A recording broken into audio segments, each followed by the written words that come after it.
Yeah, I did it. There we go. Yeah, Okay. it's, I know, that's one of the annoying things about this, at the bottom, it should be at the bottom. And it always disappears, so then you gotta find your cursor in your Oh. cloud. Okay, so go ahead and start. All right. So good morning, everybody. This is the special meeting of the Sunland Tahunga Neighborhood Council Joint Board and Community Improvement Government Affairs Committee. It is Thursday, April 21st, 2022. The time is 10:09 a.m. and this meeting is called to order. I will dispense with the housekeeping because there's four of us and we know what's happening. Oh, we have an attendant. No, that's Lydia. Oh, Lydia's still over there. But let me, She might, I don't know if she knows how to accept but on her phone. it's fine. It's fine because she's unmuted, so that's fine. Okay. Okay, so opening comments. Yeah, let's take this A to B, not waste a lot of time. And we have all of the documents up here, I believe. I hope I've got them all. Carol is doing notes. Is that correct, Carol? Yeah, Then the abbreviated version is fine. Do we have any minutes to approve from prior meetings, which I don't have? they were posted on the Sunland Tahunga page with the agenda. Oh. Very good. So give me a second. I'll move to approve the minutes of the prior meeting.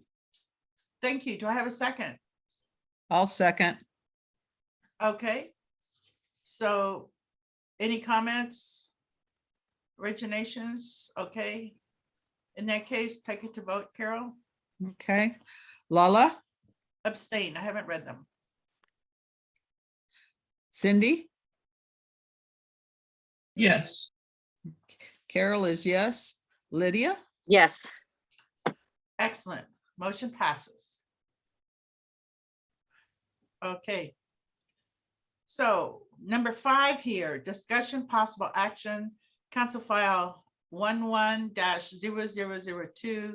11-0002-S24, AB 1594, Ting Gibson Ward, firearm manufacturers and retailers, non-compliance lawsuit, AB 1621 Gibson, ghost gun regulations, AB 2571 Bauer Khan, firearm marketing to minor restrictions. And that is this one. I'll just put it on the screen here. Can you see that? yeah, Okay. So this is. Oh. Let me understand this one. So if we go down here to the resolved. Let me just see what whereas do we. I'll just read it. Whereas any official position of the city of Los Angeles with respect to legislation, rules, regulations, or police policies proposed to or pending before a local, state, or federal government body or agency must have first adopted the form of a resolution in the city council with the concurrence of the mayor. And whereas a violent crime continues to increase, the prevalence of firearms use has continued to put California residents and police officers at excessive risk of bodily harm. And the availability of firearms has also had disturbing implications for the domestic abuse and mental health crisis across the nation. And whereas the availability of, and whereas gun violence has led to death of approximately 38,000 people nationwide and 2,200 in California, not including the scores that have sustained life-changing injuries from firearms. And whereas the rate of gun homicides continues to climb at a historic and alarming rate, a comprehensive response is needed. And whereas currently pending before the California state legislature is these things that we went over that were in the thing already, would enact several firearm regulations to safeguard California residents and hold firearm manufacturers liable for irresponsible and negligent practices. And whereas AB 1594 would allow individuals and California Attorney General to sue firearm manufacturers and retailer for injury and death caused by non-compliance with regulations or unfair business practices. And whereas AB 1621 would seek to restrict unserialized firearms or ghost guns by bringing the state into compliance with a new proposed federal rule, which would regulate gun kits and 80% retrievers as fully functional firearms. Whereas AB 2571 would restrict the marketing or advertising of certain weapons such as semi-automatic weapons or high caliber firearms to children. And whereas Los Angeles recorded over 352 homicides in 2021, a 12% increase over the previous year, making these protections more necessary and urgent than ever to protect the health, welfare, and safety of residents. Therefore, let it be resolved with the concurrence of the mayor that the adoption of this resolution of the city of Los Angeles hereby includes in the 2021-2022 state legislation program support for AB 1594, which would allow firearm manufacturers and retailers to be sued for non-compliance with regulations and unfair practices, AB 1621, which would enact additional ghost gun regulations, and AB 2571, which would restrict marketing certain firearms to minors. Okay, so that's, do we have comments on this? Yes, I'd like to make a comment. Yes, Lydia. Yeah, I don't like any gun legislation because we only have to look at what's happening in the Ukraine to see that the people of that country are fighting for their lives and they're using the weapons they have. The problem with our government is as soon as they start taking one piece, they take it all. And the fact is that criminals are going to get guns no matter what. This just stops people who are legal and do things correctly being limited. So I would either rather take a position of opposition or not address the issue at all. That's my personal opinion. Okay. Yeah, I totally agree with Lydia that I would be opposed to this. It is not the government's job. We have the Second Amendment, which allows for the people to own arms, and the government is just eroding that bit by bit. And the fact is, things like, whereas this would restrict marketing and advertising of certain weapons to children. Have you ever seen advertising to children? I mean, this is just ludicrous. And the criminals have no problem getting guns. Do you think they're going to care that there's a law that says, oh, you can't make a ghost gun? And while our president has opened our border that make it so much easier, because weapons and drugs are smuggled across our border. I don't even know if they bother smuggling them anymore. They just walk them across, no problem. So no, this is just more oppression of the people, the legal gun owners, and the law-abiding citizens. This does nothing to solve the problem. Thank you. So I'm with Lydia. Either we drop this or we oppose it. Okay. Cindy, did you have a comment? I'd like to move that we take no action. Okay, do I have a second on that? This is Lydia, I'll second it. Okay. I would like to add one other comment, and that is their big push right now is ghost guns. Illegal guns are illegal guns. The things that they're talking about in here, If it's an illegal gun, it's an illegal gun. A ghost gun is a gun that is created in somebody's home using a kit. People who like to put things together and create their own items.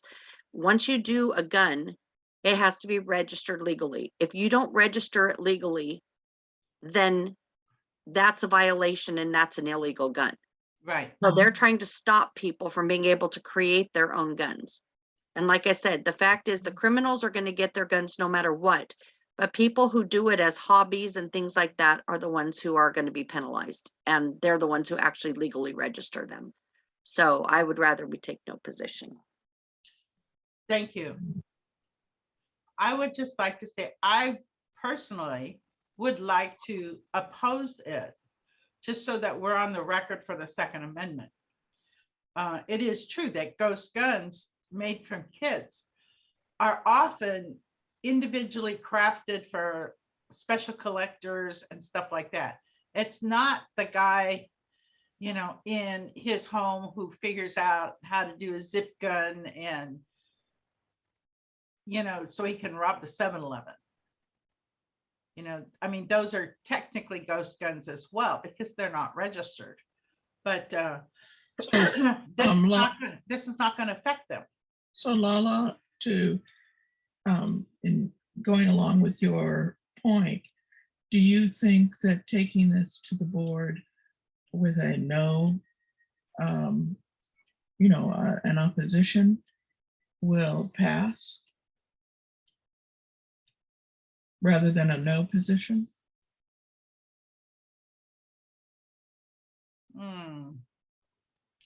I'm sorry, Cindy, what was your question again? So, we have two thoughts: that we don't take a position on it at all, which is what I believe is on the table.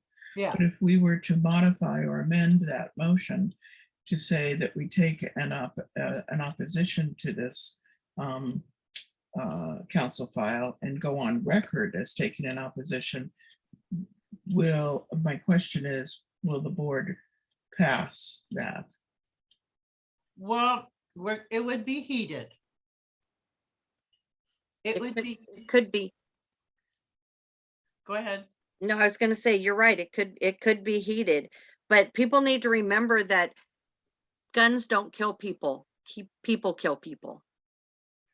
So, because I agree with Lala's point of being on record as a no position, but I also, when I put my motion forward to take no position, it was because I just didn't, I don't know, I just didn't think that this is exactly where we should be putting our energies. And, sometimes our meetings are, end up going long when we could be handling more local related issues. So that I was just, that was kind of how I was thinking, but I agree with,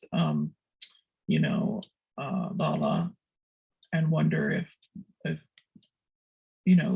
putting personal comments in on it would be a way to go.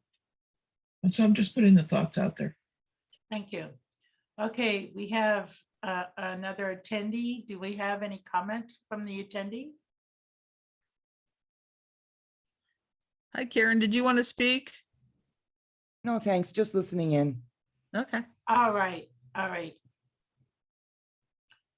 Well, actually, Karen, I would love if you would speak because I think we're split. Well, right now, the motion on the table is to not take a position at all. And nothing's been amended, but Lala made a good point and I commented on it is all. So that's kind of where we're at. So we're kind of in discussion on whether we stay as we are with no position or whether we consider a modification. Then I'd like to make a motion that we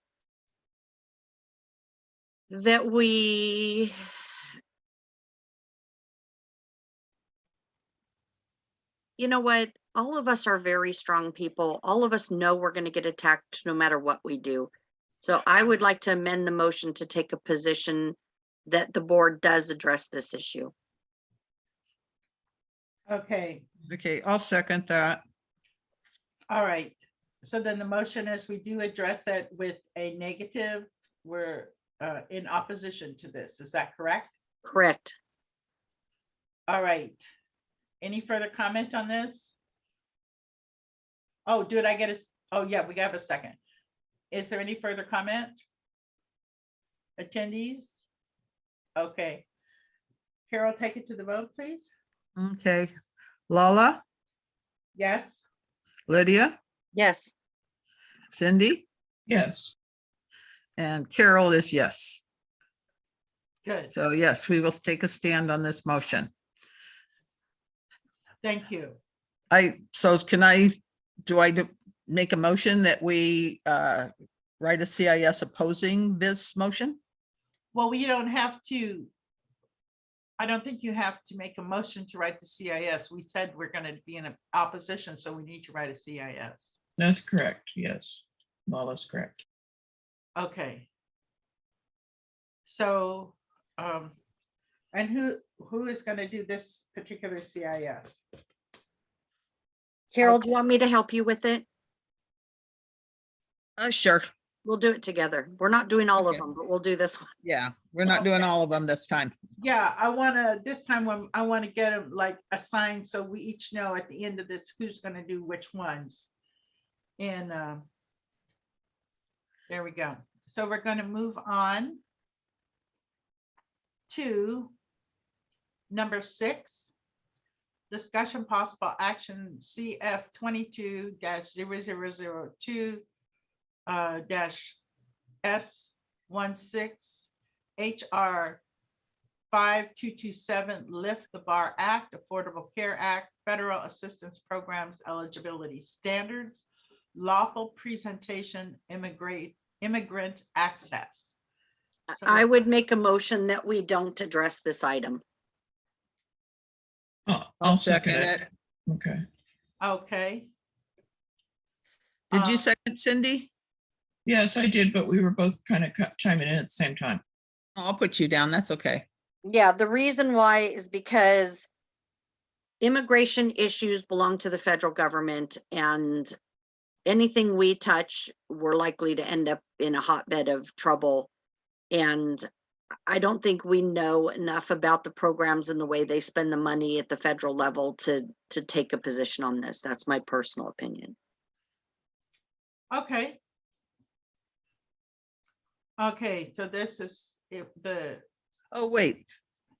Would redefine qualified non-citizens. Okay.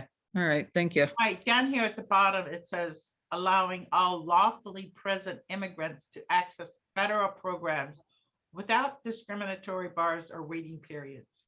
Hmm.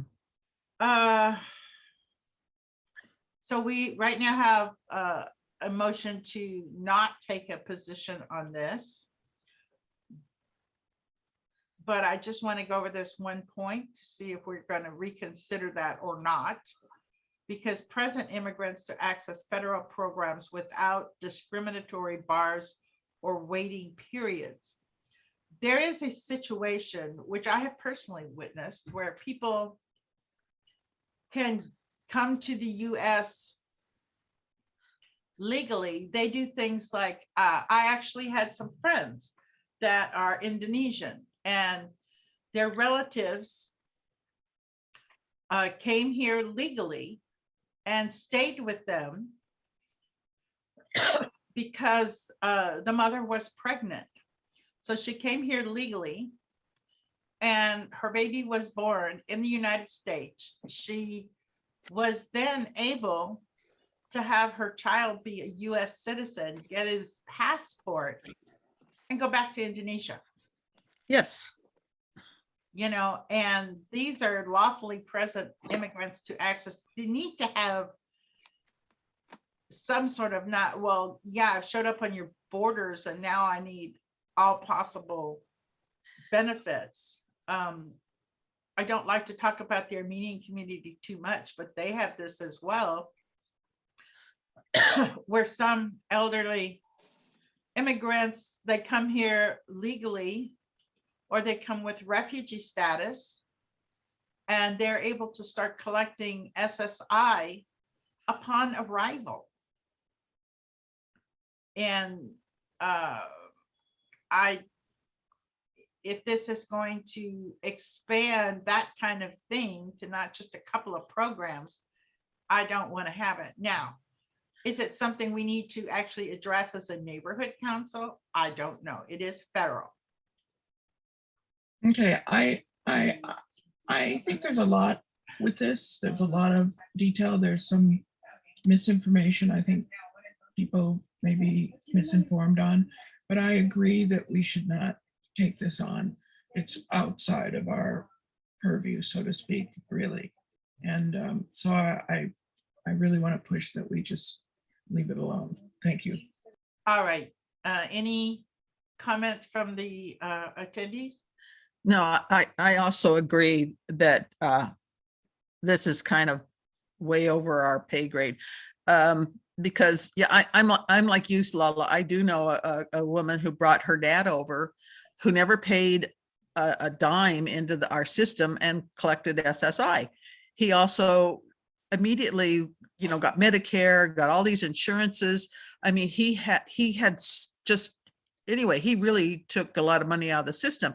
And I see this Dreamers are in here too, this deferred action thing. I mean, these people this was enacted years ago. Why haven't these people legitimized their status? I mean, this is just rife with abuse. But yeah, I don't know how, I mean, it's just gobsmacking. I mean, and just wait till you get to the one I submitted. So yeah, this is all part of this, but yeah, I think we would just, I don't know.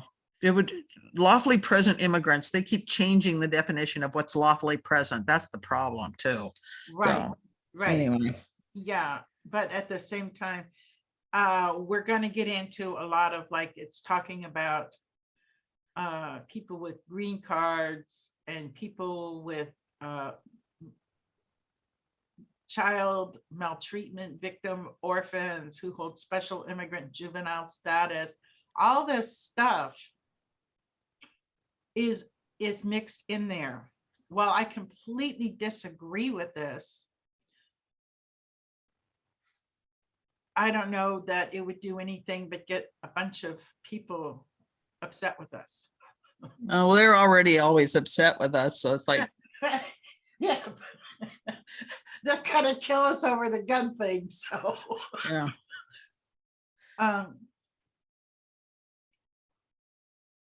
Okay, so right now we have the motion to not take any action on this.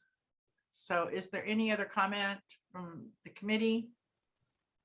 From the attendees? Okay. Carol, go to the vote, please. All right, Lala, Yes. Lydia. You're muted, Lydia. Yes. Okay, Cindy, Yes. Carol is yes. There you go. Okay, so we take no action.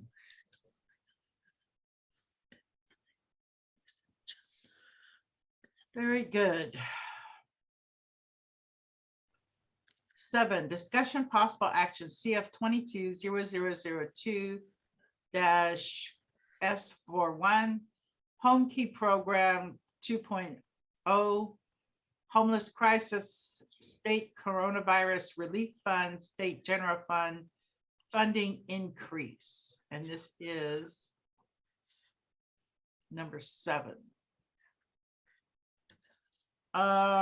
Okay, so let's see what they're trying to do with this.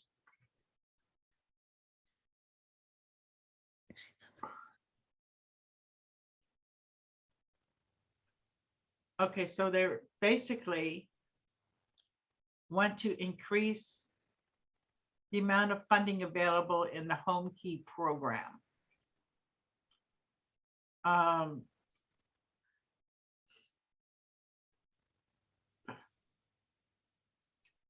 Let's see if there's anything we need to do. Do you want me to read the whole thing or? Well, this is just more money for Home Key.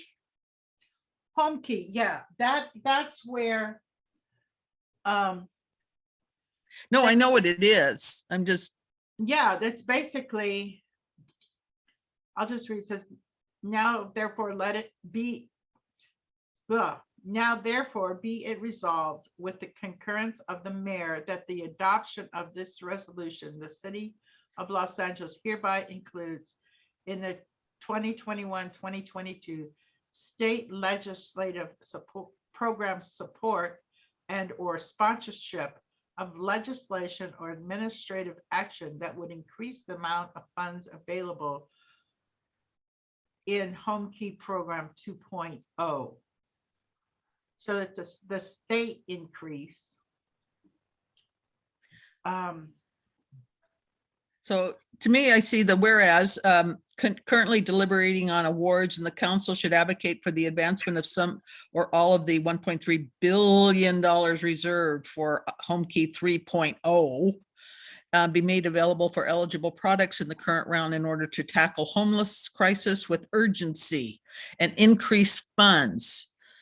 I mean, can I make a comment, or should we make a motion first? We need to make a motion first. Can I make the motion?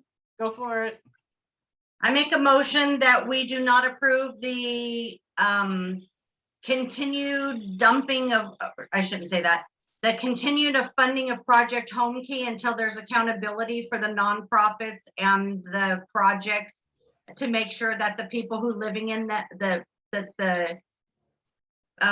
organizations that are running them are following the guidelines. I just dealt with a situation in Venice where they had a facility where the guy OD'd on drugs, fell down a flight of stairs and died. And they asked the security guard, they forced the security guard to, like a 20-year-old girl, to perform CPR on this guy because there was nobody there with any medical knowledge or emergency training, which is required. And the person who ran the organization did nothing but sit in her car and listen to church radio while this whole thing was unfolding, and refused to participate in any of, I mean, basically the coroner came and took the body, but she did not comfort the security guard. She didn't comfort the other residents. She sat in her car.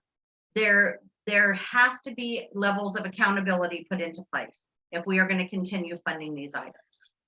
Well, so Lydia, could I make a slight amendment to your motion that we be because the wording in the CIS platform to file is for unless or whatever, unless amended. So we could be against unless amended, then add your statement about the accountability.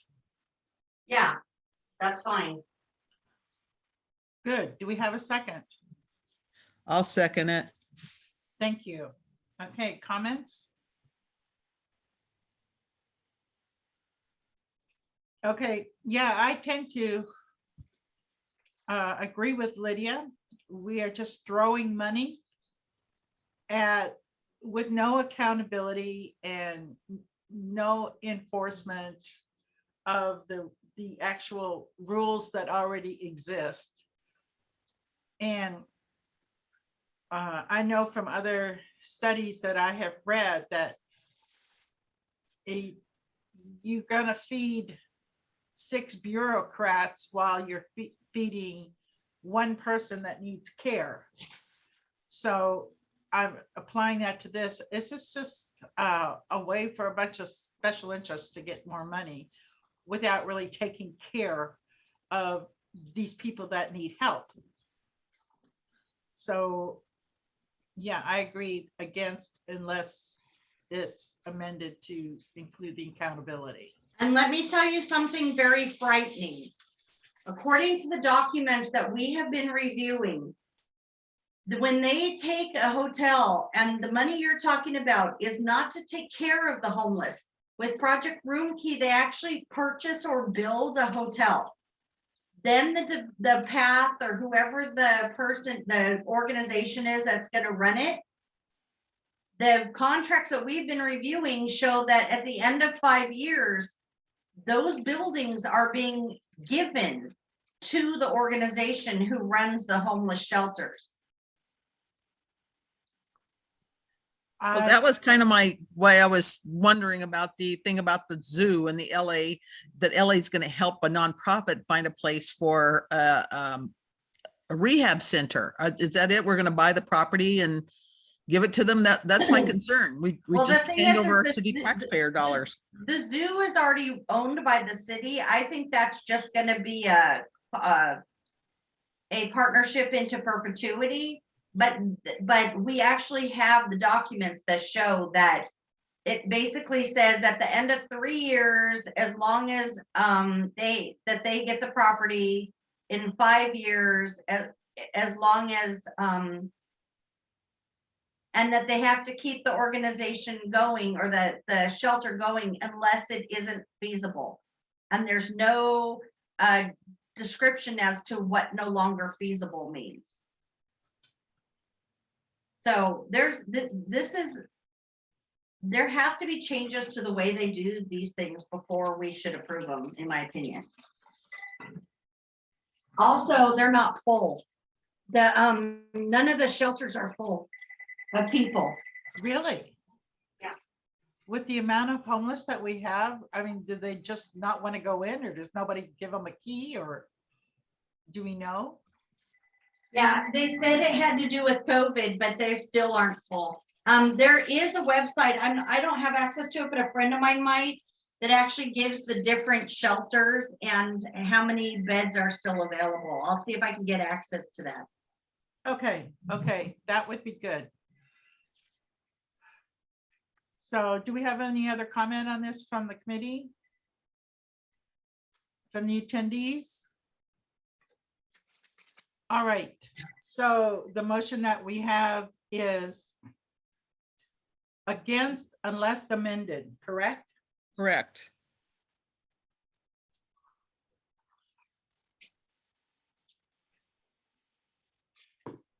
All right, so if there's no other comments, we'll take this to the vote. Okay, Lala, Yes, Lydia, Yes, Cindy, Yes, and me is a yes. Okay, okay, so I will do this CIS, and Lydia, I may ask your assistance on the figures. Okay. All right. Then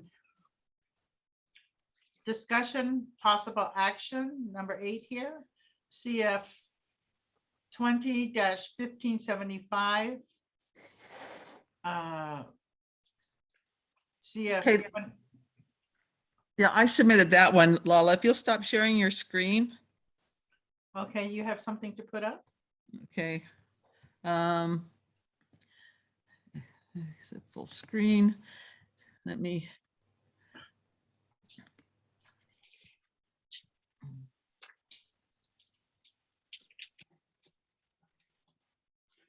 Okay, so as you all know, that I submit CISs, and so anytime there's any changes to the CISs that we submit, if they attach more stuff to it, I get an email.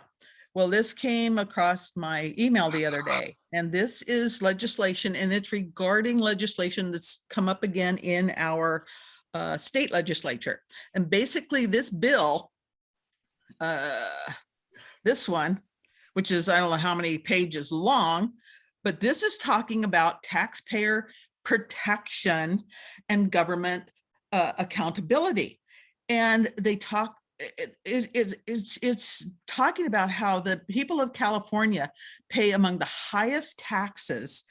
And not only that, unelected bureaucrats impose fees, which, you know, I mean, if you start a business, build a home, do anything, you know about fees. You go to the driver, you go to the, you know, DMV, you pay a fee. Fees alone in this state bring in over $21 billion. And then the bill in the state also addresses the fact that there's a lot of bait and switch, that, you know, we're sold a bill as one thing, like the gas tax. Oh, we needed it to build bridges. We need it to fix our roads. Well, then Newsom immediately took out 500 million or billion, 500 million, I think, from the roads and directed it to his railroad, his high-speed rail. And so basically this whole tax, and it's been brought up again, and the state bill mentions there's 5 or 6 bills, of which Prop 13 is one, where the voters have again and again and again voted demanding that what we vote for, if they say we're going to use this money to pave Foothill from, Lakeview Terrace to the Tonga border, then that's what the money has to be used for. And so anyway, so then I come across, and so I look up, I see what the mayor has written. This is part of what the mayor's they're looking at. In the concurrence of the mayor, the adoption of this resolution, the city of LA opposes this amendment to the Constitution because it'll affect the way they can impose taxes, fees, and other charges. In other words, they don't want to have to stop their lying. They don't want to have to stop their bait and switch. They don't care that the taxpayers of this state are reeling from the government imposed shutdowns, from the fact that they told renters they didn't have to pay their rent, but they didn't, but mortgage owners, property owners still had to pay their bills, that everybody in this state is struggling. And all the city council and the mayor can think about is, well, gee, we can't collect more money this way. It's just gobsmacking. Anyway, so I make a motion that we oppose, that we are against this motion by the city council. I'll second it. Very good. Now, is this document that you put up the same one that I have? Exactly? I sent you the one from the state so you guys could get an idea what it was referring to. And it's I don't know how many pages, of course, of legalese and erasures and cross outs and add additions. Okay. So this is the one that's before, just went before the city council, was just made a motion. Cindy? So they're opposing, so we're going to support the opposition. We're going to support the motion to oppose. We're going to oppose, how to word it, we're against them opposing taxpayer accountability and taxpayer protection. Right. Because So I'd like to make a motion to oppose the council file. Yes, do I or have, it's against, I think the wording is actually against. Because they're in the motion, I started to read the last paragraph. It says they're opposing the measure. So that means that you are opposite, or it means you are in line with the city's motion. No, the state is looking to bring back, telling the state that they have to provide accountability to the taxpayers. If the taxpayers vote for something, that's where the money has to go. It can't be this bait and switch.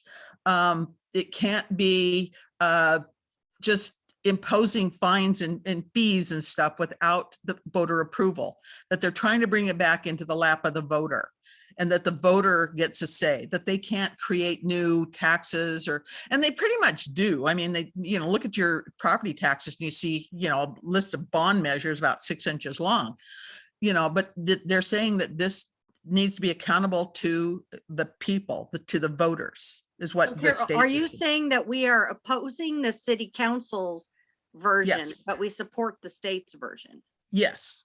Okay. right. Okay, I want to just check one thing here. Let me go back over to. By the way, I'm voting yes. I have to step out for a second. Okay. Let me just see, where did this go? I mean, I did send it to you guys, and I know I went through it, and after a while, I don't know how these people do it. Your eyes start to cross, but basically the gist I'm picking up from what I understand is basically the state government is saying the people need a break. You need to just start being accountable. You need to, if they vote for something, you need to use the money that way. The people are suffering under skyrocketing inflation and skyrocketing gas prices, that we just you know, you just have to be accountable and more transparent to the people. Okay, I I'm mean, still listen, not clear. impose I'm not- restrictions on the ways the state and local government can impose taxes, fees, and other charges. I'm sorry. What part of taxpayer protection don't they understand? So are we, what item, agenda item are we on? I'm so sorry. This is Alright. 8. it's number Number 8. 8. The Protection and Government Accountability Act. So the city council is saying, with the concurrence of the mayor, that by the adoption of this resolution, this LA City includes opposition to the taxpayer protection and government accountability, which would amend the state constitution to impose restrictions on the ways in which the state and local governments can impose taxes and fees and other charges. So the city is opposing this measure. Is that what we want? We do not want the city to oppose the measure, so we are against this council file because it is in opposition to taxpayer protection and government accountability. We don't want them to do, they want to do extra charges, so they're, you know, in opposition. So we oppose their opposition. But I That's, want to be sure that the wording in our, because basically. Well, we are basically, I mean, we're not weighing in on this. Well, in a way, we're weighing in on the state file because we're weighing in against their opposition to the state file. So we're going to say that I want to be sure that we get this right. Well, it says They're saying that they oppose, and we're going to say what? That we oppose their opposition. So we are for the we are state, opposing, we oppose this council file. right? And then the statement that we make will include what Carol just said. Yeah, And could you repeat that? I want to make sure that will make it easier for everybody to get this right. I mean, I just find it gobsmacking, really. Such flagrant disregard of the people of this state, of the city. Or at least the taxpayers of this city.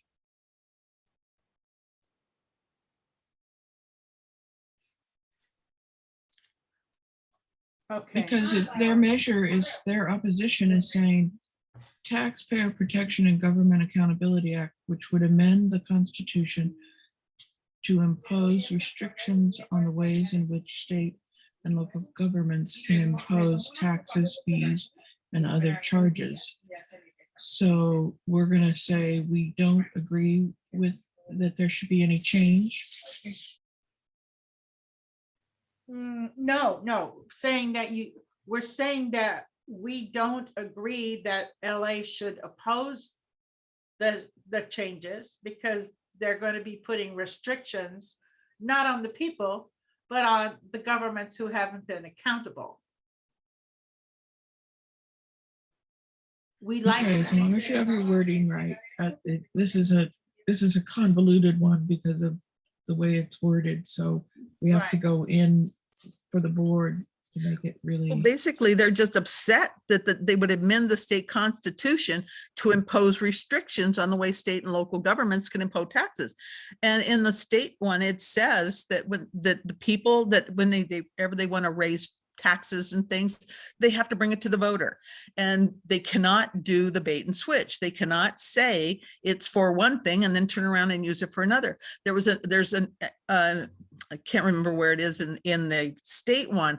It talked about asking people, they asked people of a community to vote, pay for something.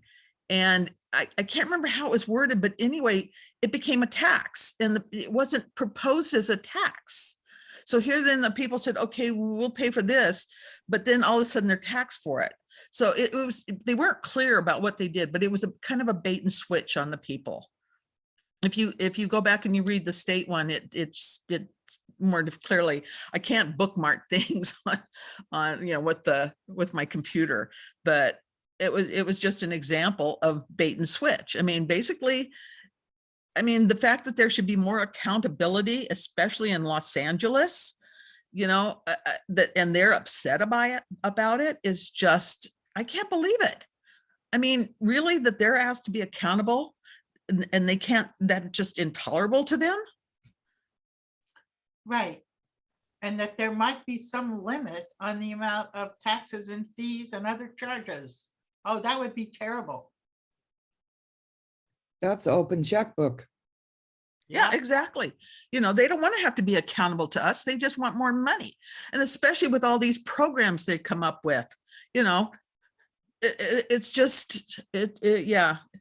I mean, this is why people are fleeing this state. Mm-hmm. That's true. That's extremely true. It's one of the major reasons. And, I don't know what you guys have experienced, but I have many, many friends and acquaintances that have moved to Nevada, Texas, Tennessee, and Florida. Just droves. So, good, responsible people are just leaving. And this is part of the reason. So we need to actually get this correction done and tell the city that we do not like their opposition. We want this to be, we want the state to have this measure in. Okay, so what do we currently have on as a motion? Yes, the motion to oppose, be against This resolution. against the city. Yeah, the city. We're only voting on the city motion resolution that the city councils. Right. And it's the same, the same accountability that they demand of the citizens. The residents, any business owner has to have accountability for, like, he can't, like, steal the money and, incur bills and blah, blah, blah, blah. I mean, they could, but they pay the consequences. And the city doesn't have to pay the consequences. We do. So, all right. So do we have any further comment on this? Anything from the attendees? I'd just like to say whoever brought this forward, thank you, because this is a very important one. Whoever researched this and brought it to us, because this is a bad bill. Okay, thank you. Yeah, thank you. We have Carol to thank for that. So she was the one who caught it. All right. So a yes vote opposes the city resolution. So Carol, let's take it to vote. Okay. Lala Yes. and Lydia. Okay, Lydia had to step out, but she said she was voting yes. Cindy Yes. and Carol is yes. Okay, and I guess I will be the one writing the motion. But Karen, I will also forward you the document from the state so you can look it over. It's and just so when it comes up to the board, you can comment on it if you want. That'd be great. Thank you. Super. I'm back. Can I make a comment? Yeah. Well, we voted, but okay. Hold on. Can I You make a voted comment? yes. Yeah, go for Okay, it. I gotta, hold on, I gotta turn you up. Okay, first of all, I am floored that the city would take a position of opposition to the Taxpayer Protection and Government Accountability Act. Me too. I mean, that just floors me. It's like saying we support the Corruption and No Accountability Act. Exactly. Exactly. Oh my God. Rename it. Maybe,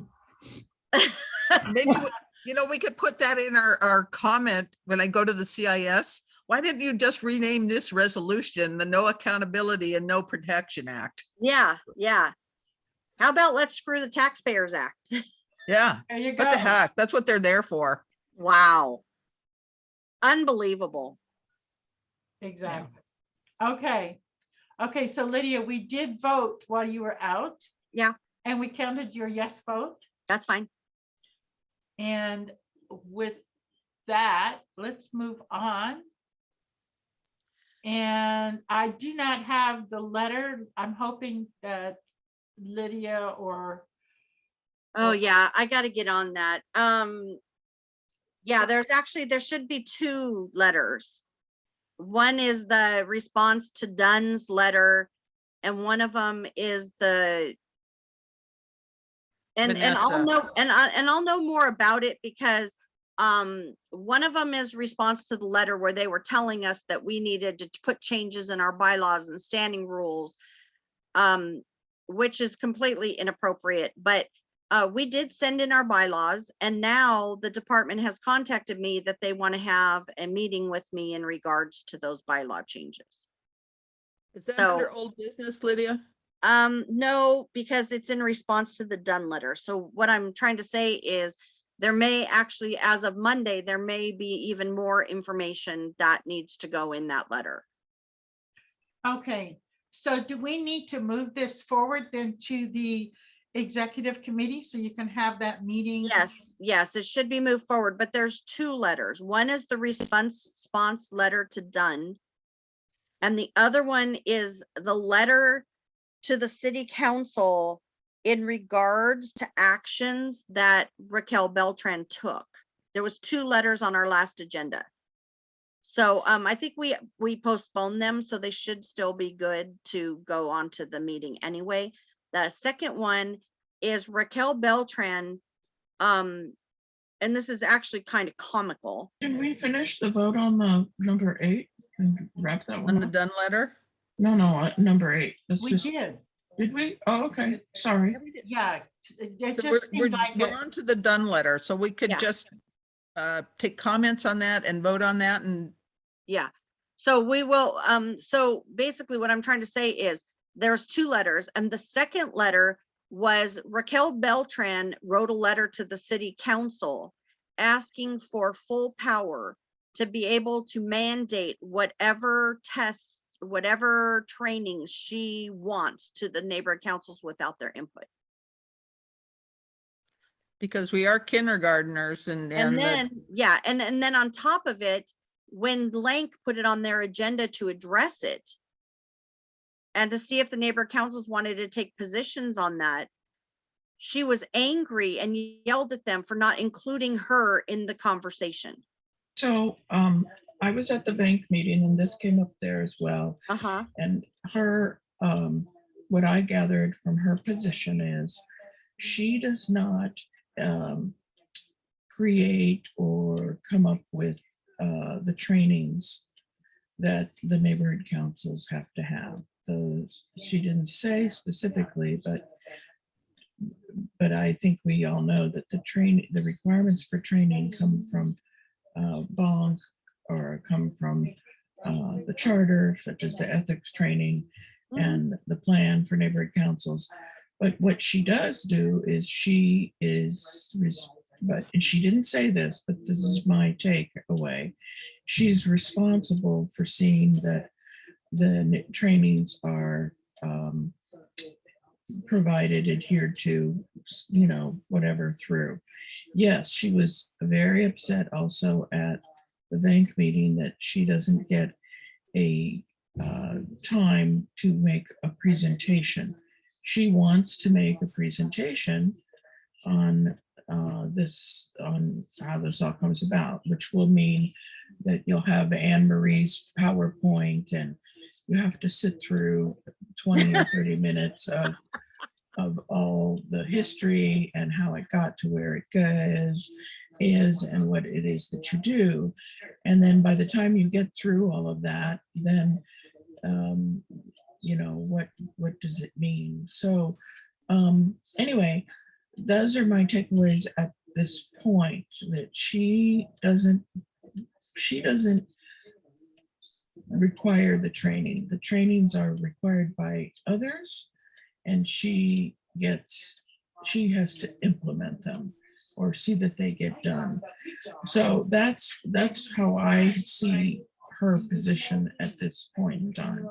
Okay. well, Okay, I see it a little bit different because she's already responsible to make sure the trainings get done, and we see how well she's failed at that. Second, she has already written the letter to the city council asking for this power. So if she wanted to have a conversation about it and have input about it and be able to present it, then a smart person would have done those presentations in advance of going and asking for that power. She doesn't like Cornerstone. She wants a whole new system. She doesn't say what she wants, but she wants. There's been input from Lang at the Lank meeting, and there's been input from the bank meeting. There are some good ideas that I thought should be considered. I think they have a work group now, though. I could be wrong because there's many of these different work groups. There's an election work group, there's something else work group, but she's made it very emphatic that she does not like the Cornerstone system. So that Has to that do she work. pushes off of her by making that the city's problem. So just wanted to clarify that. What was the other thing you said? What You has said that she's taking or she wants responsibility or she wants authority. I think that's paragraph 3 of her letter where you're identifying that. Is that what you mean? Yes, Lydia? because what she's trying to say, what happened was she's angry that the neighborhood councils fought back about the ABLE training. So she is trying to say, I will be the one who's in charge of what trainings they do. They don't get an input. I am in charge. That's what I want, is the full power to be in charge, to decide and to make sure they do the trainings that they're told to do. So how do you think it should be changed? I think it should say to the city council, dear city council, please do not allow Ms. Beltran to have the complete power that she is requesting, that the neighborhood councils are supposed to be autonomous to the city and they're supposed to advise the city. And this power grab is exactly the opposite of what the city charter states, that they are supposed to be supportive of neighborhood councils. And in fact, had Ms. Beltran gone to the neighborhood councils and asked about this and gotten input about this before she wrote this letter, then she would have been doing her job as required by the city charter. But instead, she is trying to continue to grab power over the neighborhood councils. Another example of that is her motion to take complete power over the neighborhood councils in the code of conduct, where she would be given the ultimate power to be able to remove any board members that she felt should be removed based on any allegations that were made without due process. This is a continued problem with the department manager trying to control the neighborhood councils and the neighborhood council system instead of following the city charter as to how the neighborhood councils are supposed to be supported. Oh, I think that the points, though, need to be short, to the point that you're they can be. That's my whole thought. opposed to that sentence that gives her the power. But you also need to have a suggestion for how do you think that the neighborhood councils should be responsible for their training? I think I told you I'm decluttering, and I've been seeing things for how grievances were handled way back when we really handled them ourselves. And I thought that they were done, been looking back on this stuff very well. So maybe those kinds of suggestions could come back into play. I don't know. I don't think that the department has provided enough hard evidence to justify her, what did you call it, autonomous authority, because she takes feedback from anybody who pushes out Anybody who pushes her agenda. who pushes out information that isn't, as you say, due process. There's no research and investigation. It's the letter even says observations. It's their observations that Yeah, that their slant. there's, yes, and what they see. So there's no place to um, um, address it. You don't get the opportunity to address why, you know, and we have to be very careful. I mean, so anyway, I just make mention of these certain points, and we should make, it to the point and short. Okay, well, we'll work on the letter. I have kind of the first draft and points in it, but I know Carol will help me finish it. Okay, so now that is what we're discussing at the moment is Raquel doing the, So yes, I move that there be a draft letter prepared for response to the letter, and we should probably put a date on that letter. Yeah, the two. I have it right here. There's 2 letters, but like I said, I don't know that we can vote on it, but we may not need to because it was an item that was postponed at the last meeting. It was already voted on by us. okay, so on the letter regarding Raquel, we don't have to vote on it because it was already on the agenda and it will be on the next agenda. Yeah, it's her March 10th letter. Is that the one about meeting observations and concerns about formal complaints received alleging exclusion and or discrimination by the Sutherland Tavern Neighborhood Council board members? And they identified in here the one, there were 1, 2, 3, 4, 5, 6, 7, 8, 9, 10, 11 grievances they're claiming. And they hang on. talk about 5 different suggestions. I think we're mixing letters again. This seems to be Yeah, the that could third be. letter. Yeah, so number 9 is the letter Cindy just spoke about. So, Oh, okay, so I'm losing track. So in the Dunn letter, Lydia made a motion to move this to the executive committee. So move the letter to the executive Yes. committee. Lydia will have the letter. Yes, and there should, like I said, Oh. there's 2 letters. Okay, are this you is only including one that of with them. this Dunn letter? Well, Yes, let's take them one at a time. Name they're them. not Okay. on both on the agenda. So the, Okay, but we have other business and Business. we have other new business and any old business. so let's clarify the So Dunn we don't letter. need to take action on number 9. It's already on our agenda from last time. Okay, so Okay. then it's known as, instead of calling it the Dunn letter, we should call it the Dunn March 10th, 2022 letter. Okay, Can we just add the date? Yeah. So to clarify it? Yeah. Okay, all right, so you're referring that to the executive committee? Yeah, I go with that. Well, No problem. it already is with the executive committee because. Okay. Okay, So so I what's don't the think next one? now, so then, so now that is separate from Raquel's the letter to the city council about training. yes, so we can use that as under new business, but it's already again was on our agenda last month. So would that be old business then? Well, Yes, okay, and what letter is that? that's the letter in response to Raquel's letter to the city council. Oh, Okay, so both of these letters then are on, they're slated for the next agenda, the May board agenda. Yes, Good. So we do not need to vote on this at this time, but we just know that it's going to be on that agenda where it will go to the board. yes. Good. Okay, so no action. Go ahead, Cindy. could we just clarify that the second letter that she's referring to, maybe we could indicate its date so that we know the difference between the two.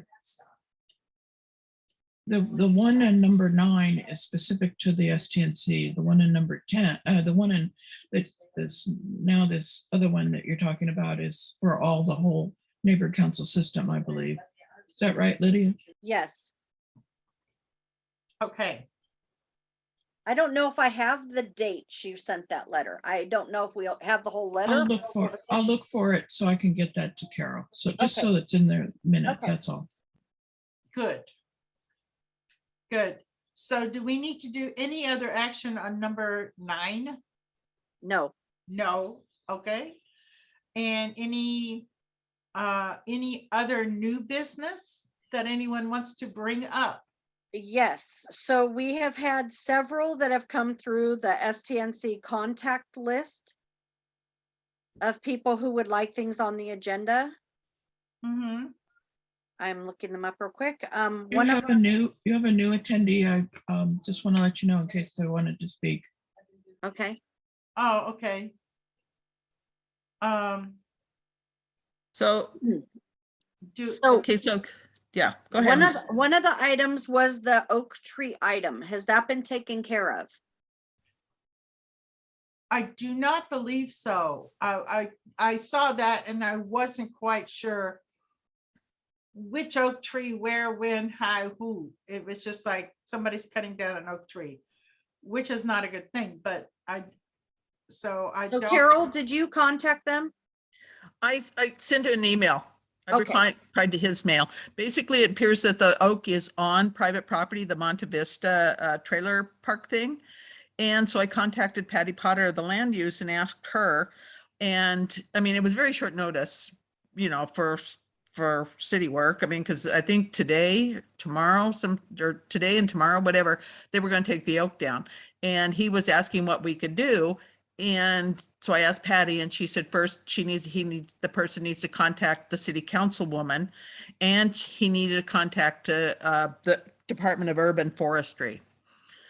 But I mean, I think we all know how hard it is to remove an oak. So I'm assuming they have the people have their ducks in a row, but he can at least, I gave him where to go that where to look and who to call.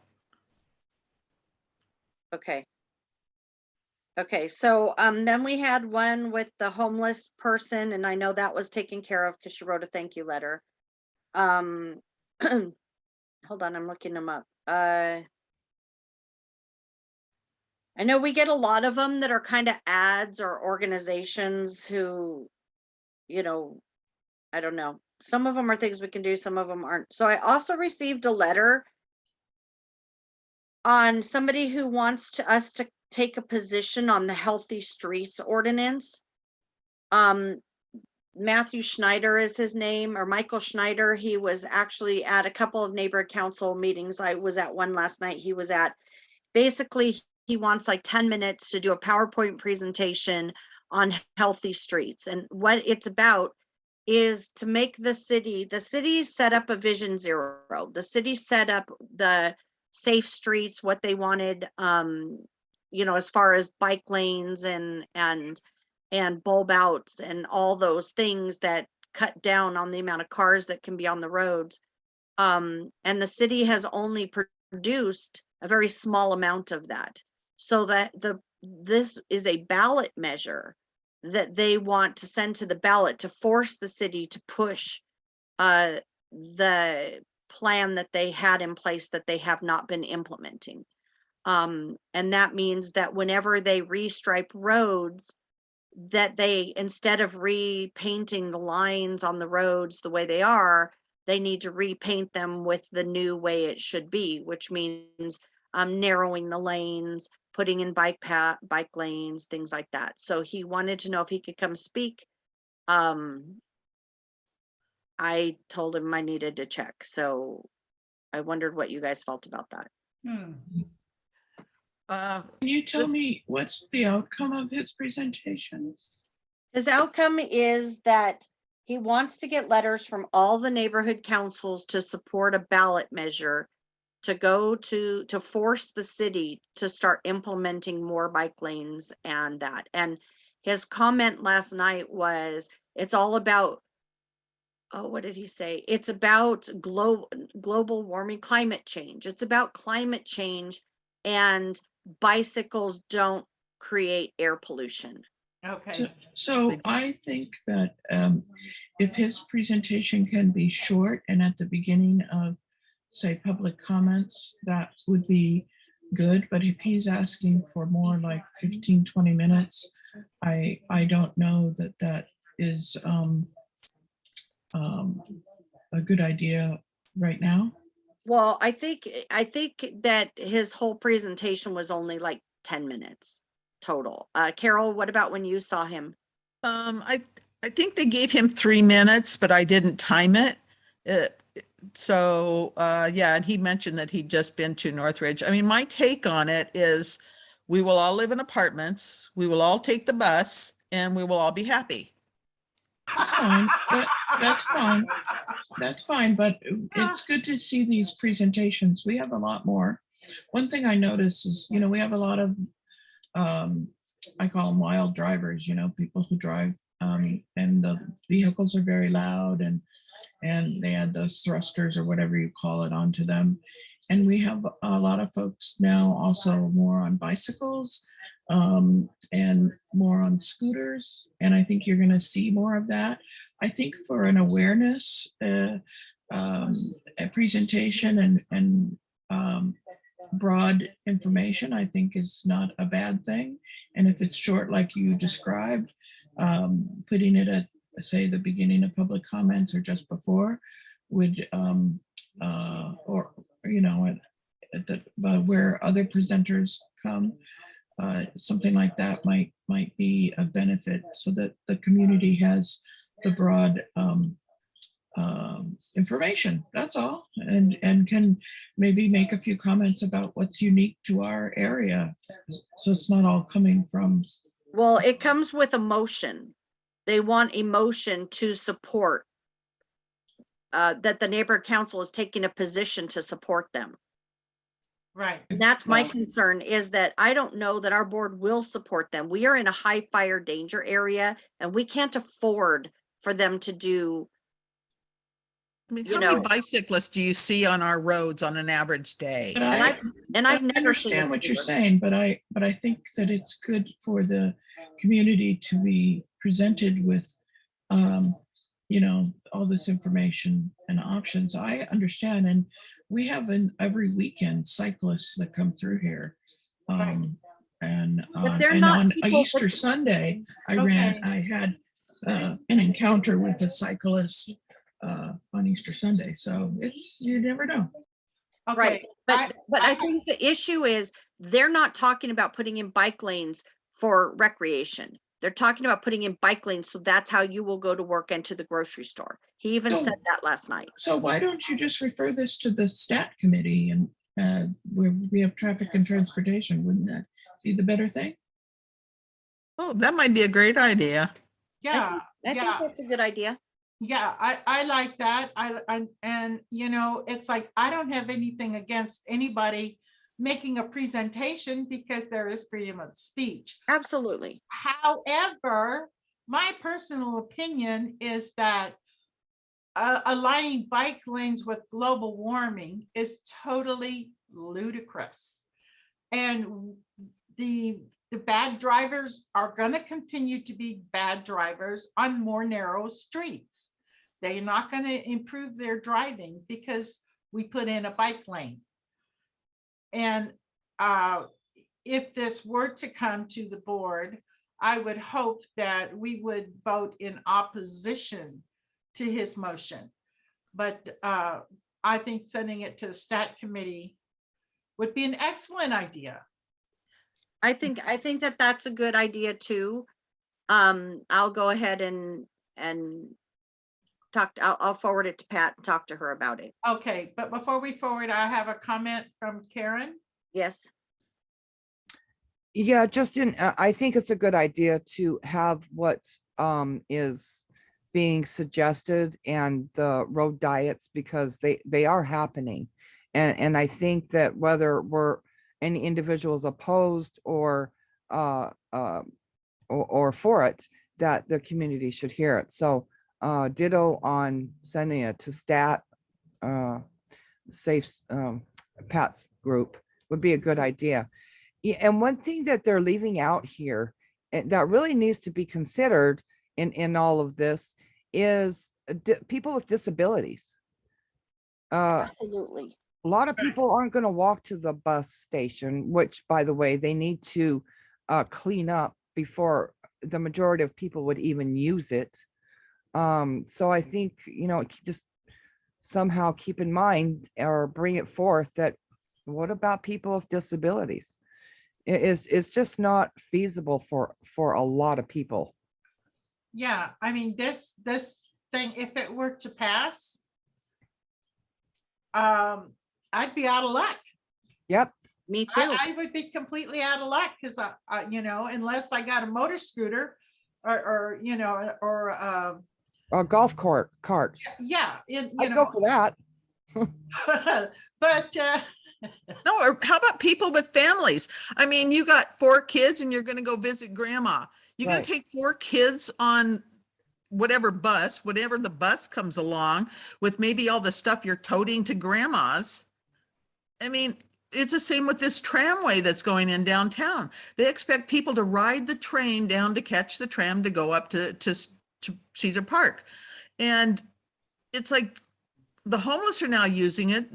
There's no cops. The metro is becoming very dangerous, and yet we're forcing people to take it without any protection, without any service. It's just out of control. But I think you're right. It needs to be brought to the people, that the community needs to be made aware, because, one of the things I hear and that I just, is, oh, why didn't anybody tell me? So we can only do what we can. And I think send us a stat and let them get it out and talk about it. wonderful. Okay, so I don't think we need to vote on that. Particularly, it can just be whoever's got the data forwarded over to Pat. Yeah, I'll Ask do it. her to Put it on the agenda. Okay. Okay, wonderful. Do we have any other new business? I suppose I don't know if this is the right place for it, but I'm gonna have surgery like the Friday after the next board meeting. So you'll have to figure out a note taker and things like that. I don't know how we're gonna do this, but yeah, like agendas and things and postings, and I hate to put it all on Cindy. So I don't know if we have to think of a way to divvy up some of the work. You're Understood. gonna be fine. You're gonna come through this like $1 million, and you're gonna be just fine, and you're gonna be saying, okay, I'm ready, I'm here to help. No, we'll all pitch know, in. but And My mommy's gonna be here for, I'm gonna have this big major surgery, and then my mommy is coming to take care of me. So for her. it's gonna be a rough recovery there for several weeks. Okay. So And Carol's supposed to be on bed. She's not supposed to get out of bed for like a month, right, Carol? well, they're telling me I can't bend, I can't lift, I can't walk on inclines, I can't. Oh, I've Yeah. got a whole list. I'm just letting you know, she's not like going to be up and running. She definitely has a lot of restrictions. So Okay, okay, so we will pull together and help with that as needed. Okay, and we'll just stay in touch and see who needs what when and figure it out. Okay, I do have a We have an public attendee. comment when you're ready. Yes. So Karen, go ahead. Okay, I don't know if this is the correct time and place either, but I will bring it up because I think that it will affect us and every other neighborhood council. I attended a meeting or training for the CISs. And during that meeting, Nuri Martinez brought up the fact of her being attacked, people going to her house, how very difficult it has been on her. And I did put in the chat that we face the same thing, where we're attacked, there's been physical contact, and there's actually a fear factor there. Kind of the same thing that Ms. Martinez experienced. Now, from what I took away from that is that they may be creating something that will protect them. I'd kind of like to keep an eye on what they're doing in that area. And I would suggest that we ask for the same for ourselves. So I don't even know what department, because they, what committee they send the stuff to. It sometimes doesn't make any rhyme or reason, but I think if once that comes forth, and I'm pretty sure it is, that we mirror and ask for the same protections. So that's it. Thank you. Thank you. Okay, thank I you. have a comment that kind of piggybacks on that. And that is, we're on new business. Should we write a letter? I've asked Raquel to do it, but she said no. I would make a suggestion though, that we write a letter to her and forward it to Nuri Martinez, basically asking for the city or the department to do an RFP, request for proposal for security for neighborhood council meetings. When we go back to in-person meetings right now, they're saying, oh, LAPD will show up if you need them. But I think that we should be able to have a security guard at our meetings if we choose to. And the only way that'll happen is if the city does an RFP. So I would like to make a motion that we write a letter to the city, to Raquel Beltran and to the city council, requesting an RFP for security for neighborhood council meetings. So I don't think you don't have this on the agenda, so you're really just making a comment, Lydia. So I think it should go on to a future agenda, whether it's the EC or the full board. Then why do we have new business? Yeah, we have new business. You're making a suggestion, it goes on the next agenda. Yeah, 'cause you Okay, need the that's item fine. on We'll it. just do it that way. Okay. Now, I actually have a question on that. If we have new business, if I was at a board meeting for a company, I could make a motion. You can have a motion made from the floor. It doesn't always have to be on the agenda to be a motion. Yes, other And- boards can do that, but not neighborhood councils.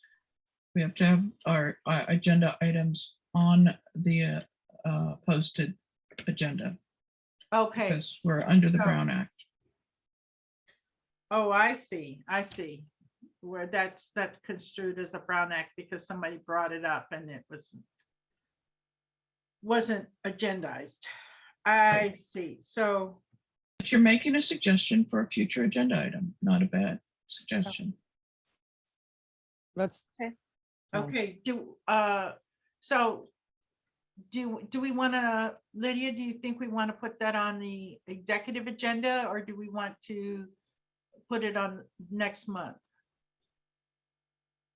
Well, I say let's put it on the executive agenda instead of waiting around, because Yeah, they're going to actually, open. Because I actually feel that that's an administrative issue, don't you think, Cindy? Yes, I do. Okay, So we can put I it on believe the, this topic should be on the EC meeting. next okay, EC. then we'll move it to the executive committee. Good. So now, you ready for my little public comment? Yes. Okay, all right.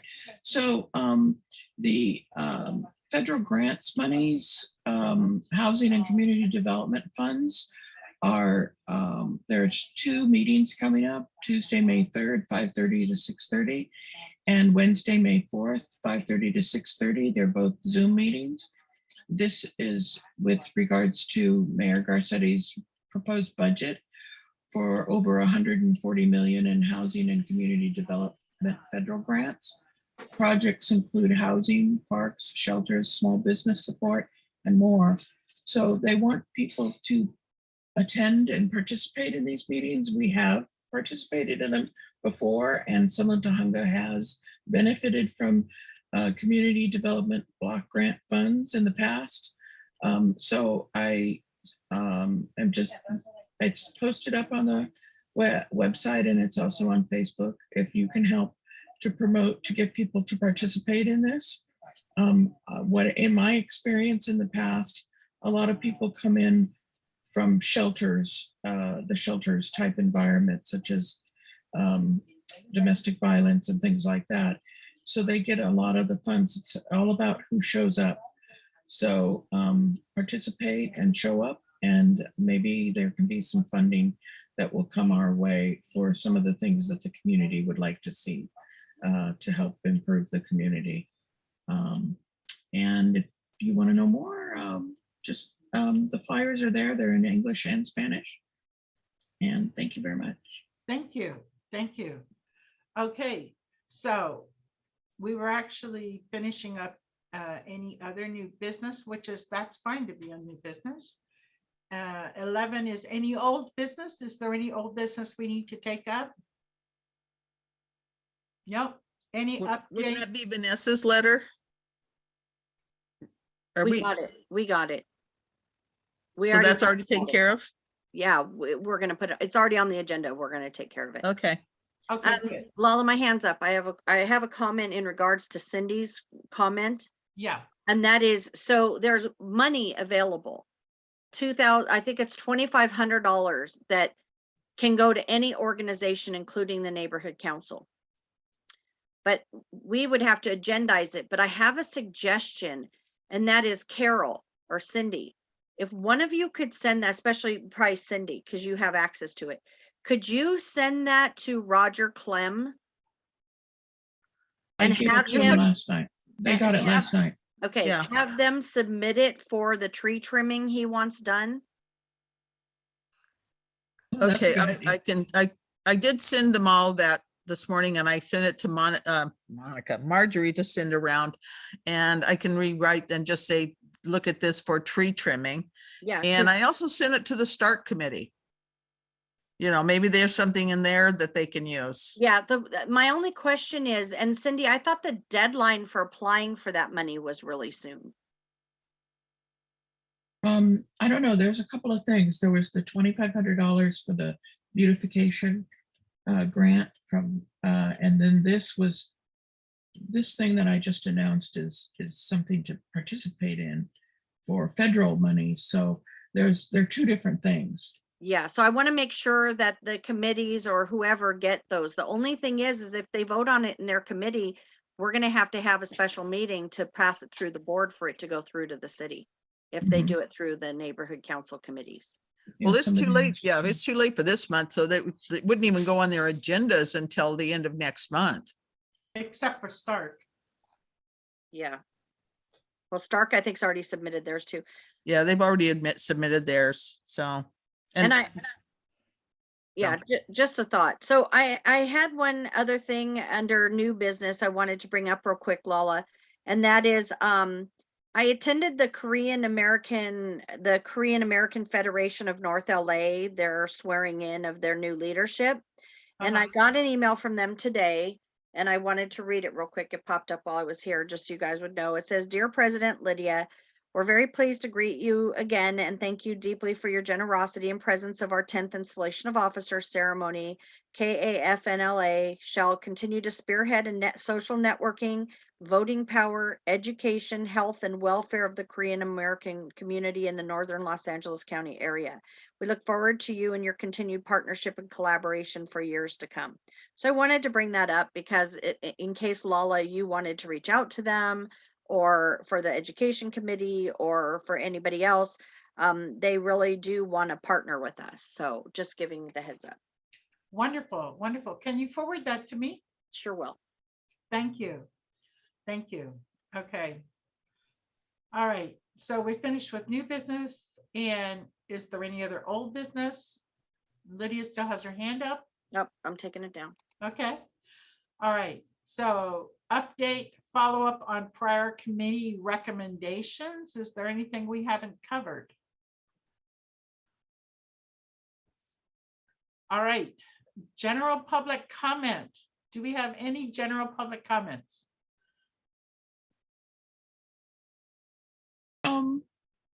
I have something that I don't know how it relates, but I had heard that someone was saying that the neighborhood council took an opposing position for somebody's new business in the neighborhood, which is untrue.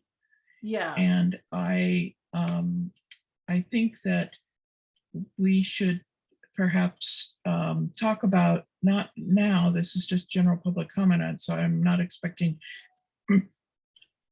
excuse me, feedback, but I think that it might be to our advantage to, or talk about whether we should even respond to these types of things that come up that put the neighborhood council in a negative light to the public. That seems what its intent. It could be construed that that's its intention, and that's not the case. It's not true, or any of that.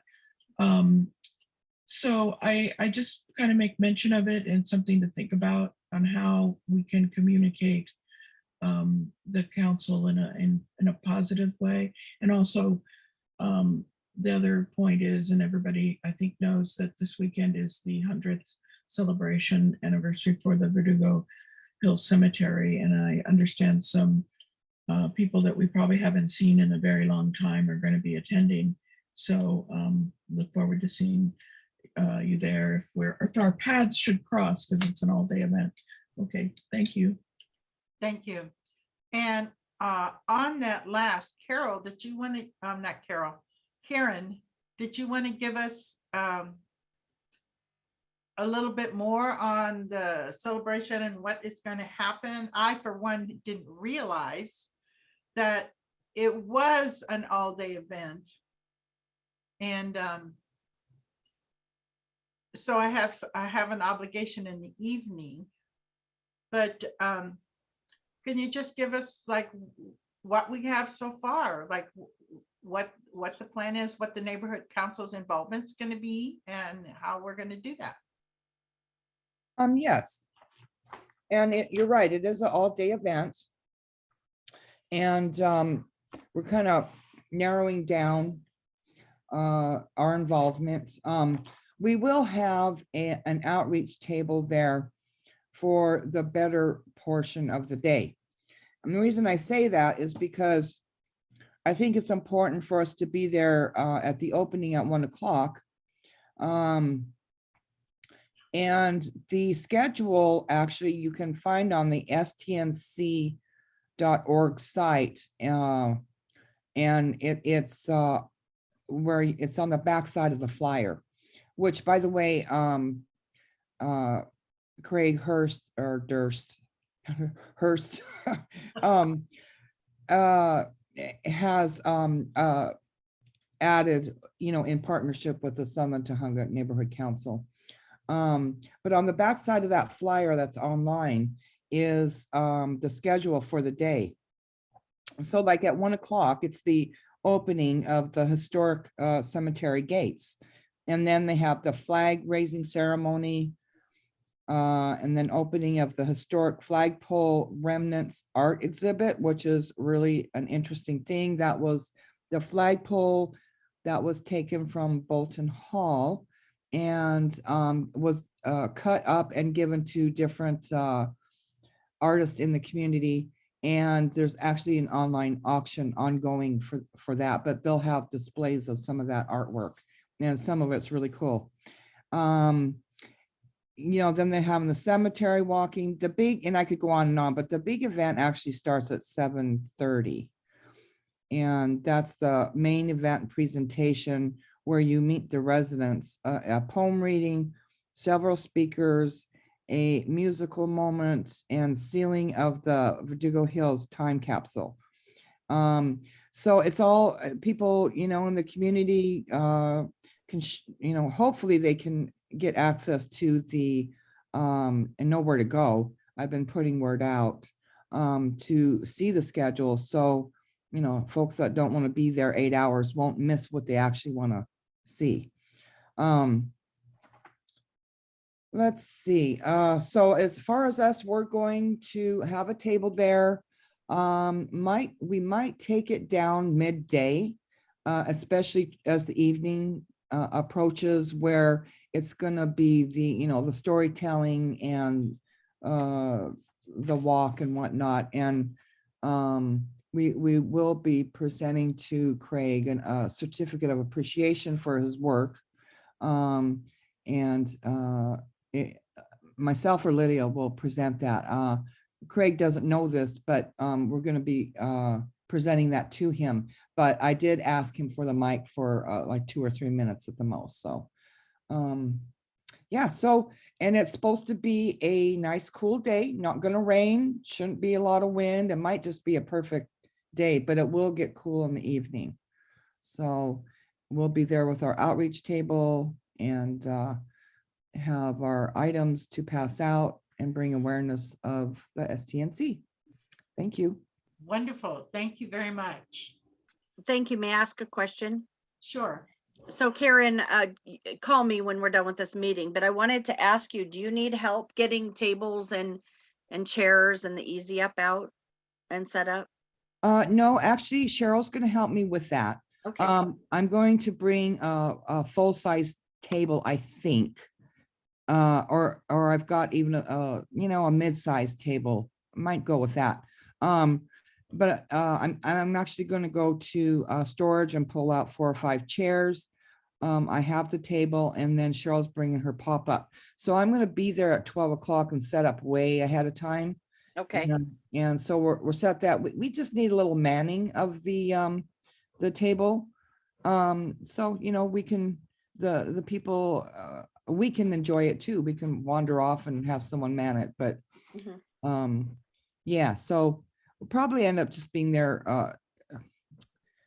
formally a half the day. I'm still thinking of what to do with that, but that's what I'm thinking. because I don't mind, well, we can talk offline, but I don't mind being there and staying as long as need to be. I mean, I could stay all day if I needed to, so we'll talk about it.